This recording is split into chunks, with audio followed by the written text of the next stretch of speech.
So in this short series, what we're going to cover is the connection of a MySQL database into a PHP website.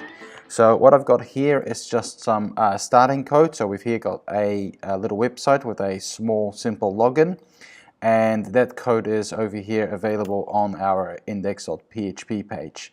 So over here I've just got some HTML code, and in this section over here from about line 20 all the way down to line 38 we've got the little forms with the fields, and down the bottom there's just some Bootstrap code, Bootstrap code here that brings up a modal pop-up in case there is something wrong, which is then triggered by some JavaScript validation.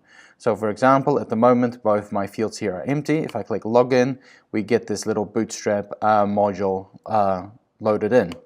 So this thing here is triggered by the JavaScript code that we have.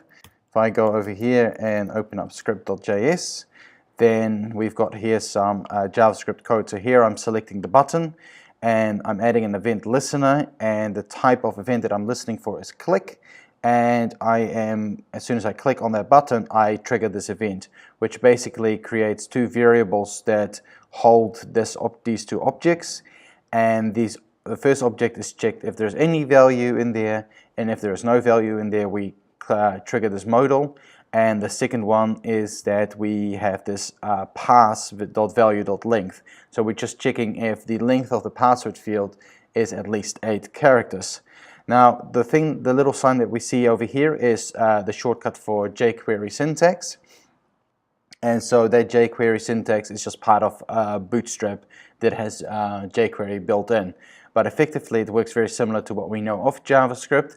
So here we are triggering our jQuery function, and we are looking for the login message ID, which is part of our modal pop-up. And if this event, if statement is true, then we trigger that by running this modal function. So the next thing that we have is over here is we got this register page. Okay, so the register page that we have over here is basically more fields. Okay, so we'll deal with that later on as well, and we'll come back to this.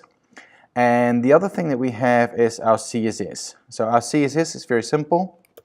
It's just a couple of CSS rules over here, and I've just got a login box that it basically displays the looks of this box over here, and what it does is, as you can see if I stretch out my screen, that box stays there in the middle. And that's pretty much it. So let's have a look. The other thing that we have over here is CSS. We've done that. The database. So here we are just going to create one table with two rows into our table, which are just some user accounts, and that allows us to log in. So at the moment these logins don't work because we haven't created the PHP content yet, but if I were to log in and fulfill my JavaScript validation, it should later on, once we've created it, go to the admin section. So at the moment it says here functions, and the folder functions in the file process.php wasn't found on the server. So that's what we're going to create in the next video.